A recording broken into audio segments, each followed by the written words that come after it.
প্রিয় ভিউয়ার্স, আজকের রেসিপি গাওয়া ঘি। কিভাবে বাসাতেই একেবারে সুগন্ধে ভরা গাওয়া ঘি তৈরি করবেন শুধুমাত্র দুটা উপকরণ দিয়ে। একটা সিক্রেট উপকরণ। আমার সাথেই থাকুন আর জেনে নিন। ঈদের আগে আগেই তৈরি করে ফেলুন নিজের হাতে তৈরি করা গাওয়া ঘি দিয়ে পোলাও, কোরমা, রোস্ট। আর কি চাই, সবাই আপনার প্রশংসায় হবে পঞ্চমুখ। গাওয়া ঘি তৈরির জন্য নিয়েছি 1.25 কিলো মাখন। আজকে প্রচুর ঘি তৈরি করব যাতে ঈদ পর্যন্ত কভার করে। আর সাদা রঙের যেটা দিয়ে দিচ্ছি সেটা হচ্ছে ক্রিম, অর্থাৎ যেটাকে আমরা হেভি ক্রিম বলি। হেভি ক্রিমের মধ্যে ক্রিম বা মাখন তো আছে, আর আছে এর মধ্যে দুধ, পানি। এটার ফলেই কিন্তু আপনি যখন দুটা মিশিয়ে মাখন আর হেভি ক্রিম মিশিয়ে গাওয়া ঘি তৈরি করবেন, সুগন্ধটা হবে একেবারে খাঁটি গাওয়া ঘির মতো। শুধুমাত্র মাখন দিয়ে যখন আপনারা করবেন ঘি, তখন কিন্তু মাখন থেকে তৈরি করা ঘিয়ে সেই সুগন্ধটা, ঘিয়ের সুগন্ধটা কিন্তু থাকে না। আপনারা খেয়াল করবেন। এই কারণে মাখন দিয়ে ঘি তৈরি করার সময় দিতে হবে হেভি ক্রিম, অথবা হাতের কাছে যদি হেভি ক্রিম না থাকে সেক্ষেত্রে আপনারা দিতে পারেন দুধের সর। দিতেই হবে, তা না হলে ঘিয়ের সুগন্ধে ভরা গাওয়া ঘি কিন্তু বাসায় তৈরি করতে পারবেন না। আর একটা কথা বলে নেই, আমি যে পাত্রটা ব্যবহার করছি এটা ননস্টিক প্যান আর হেভি বটম, অর্থাৎ নিচে তলাটা বেশ মোটা। এটা করবেন, তা না হলে কিন্তু অনেকক্ষণ ধরে জাল দেই, এই কারণে কিন্তু নিচে খুব সহজে তাড়াতাড়ি ক্রিমটা পুড়ে যেতে পারে।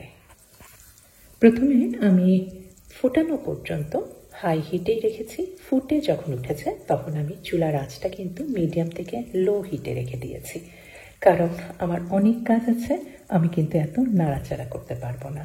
আর নাড়াচাড়া করার কিন্তু একদমই কোনো দরকার নাই। নাড়াচাড়া করলে বরঞ্চ হয় কি, আপনার ঘি তৈরি করতে সময় লাগবে। সাদা মতো এই ক্রিম বা মাখনের মধ্যেও কিছু দুধ থাকে, পুরো কিন্তু ক্লারিফাই থাকে না, পরিষ্কার থাকে না। ঘিটা মানেই হচ্ছে পরিষ্কার বা একদম ক্লারিফাইড, ক্লিয়ার মাখন, এটাই হচ্ছে ঘি। প্রচুর ফেনা হচ্ছে, প্রচুর বুদবুদ উঠছে, আর স্প্যাচুলা দিয়ে একটু সরিয়ে দিলে দেখা যাচ্ছে একদম গোল্ডেন কালারের সোনার রঙের ঘিটা। ঘি তৈরির কাজটা কি জানেন? এই যে এই দুধ যে আছে বা ক্রিমের মধ্যে দুধ আছে, পানি আছে, এগুলি সব শুকিয়ে নেওয়া, এটাই তারপরে কিন্তু হয়ে যাবে ঘি। আমি চুলায় উপর উঠিয়ে দিয়ে কিন্তু আমি অন্যান্য কাজগুলি সব সেরে নিই। আস্তে আস্তে দেখতেই পাচ্ছেন উপরের ফেনাটা কিন্তু কমে যাচ্ছে। আগে অনেক বেশি ছিল, এখন কিন্তু আস্তে আস্তে একদমই হালকা হয়ে যাচ্ছে, আর নিচে গোল্ডেন কালারের ঘিটা কিন্তু দেখা যাচ্ছে। আর আপনাদেরকে একটা জিনিস তো দেখাতে পারছি না, সেটা হচ্ছে সুগন্ধ। সারা বাড়ি, শুধু রান্নাঘর না, সারা বাড়ি ঘিয়ের সুগন্ধে ভরে গেছে। আর এই সুগন্ধই কিন্তু থেকে যাবে সব সময়ের জন্য। ঘি তৈরি করে আপনি সংরক্ষণ করে রাখেন নর্মাল ফ্রিজে, বয়ামে, কাচের বয়ামে, দেখবেন যখন ব্যবহার করবেন 1 বছর পরেও কিন্তু সুগন্ধ এইরকমই থাকবে। আমি কিন্তু অলরেডি মোটামুটি 1 ঘন্টার উপরে মিডিয়াম হিটে রেখে জাল দিয়েছি। আমি কিন্তু তলাটা নাড়িনি কখনো। তলায় কিন্তু এই যে পুড়ে যাওয়া দুধগুলি যেটুকু ছিল সেগুলি কিন্তু জমছে। এখন দেখা যাচ্ছে উপরে কিন্তু জাস্ট ফেনা, সাদা কিন্তু ফেনা না, একেবারে স্বচ্ছ ক্লিয়ার ফেনা, অর্থাৎ ঘি কমপ্লিট, ঘি তৈরি হয়ে গেছে। আর কিন্তু জাল দেওয়ার কোনো দরকার নেই। আরও জাল দিলে হবে কি, নিচে যেটা জমেছে সেটা কিন্তু আরও পুড়ে যাবে, কারণ নিচে যে দুধটা একদম জমে ক্ষীরের মতো হয়ে গেছে, এটা দিয়ে কিন্তু আপনারা পিঠা তৈরি করতে পারেন। আর সবাই জানেন এটা দিয়ে কিন্তু আপনারা মুড়ি মাখিয়ে খেতে পারেন, মিষ্টি উপরে মাওয়া হিসেবেও কিন্তু ব্যবহার করতে পারেন। কারণ আমি যে পর্যন্ত জাল দিয়েছি রংটা কিন্তু একদমই মাওয়ার মতো খয়েরি হয়ে আছে। আমি ঠান্ডা করে নিয়েছি এই হাঁড়ির ভেতরে, তারপরে ঠান্ডা ঘিটা আমি ঢেলে নিচ্ছি, আর সেটা আমি সংরক্ষণ করছি কাচের বয়ামে।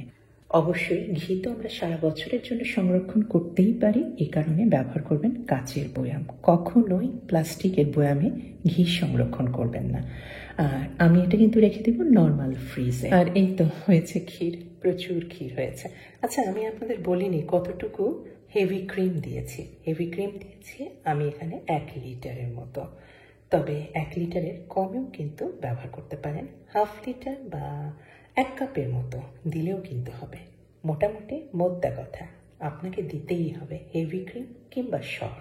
মাখন দিয়ে যদি বাসাতেই একদম দেশি সুগন্ধে ভরা গাওয়া ঘি তৈরি করতে চান, আজকে এই পর্যন্তই।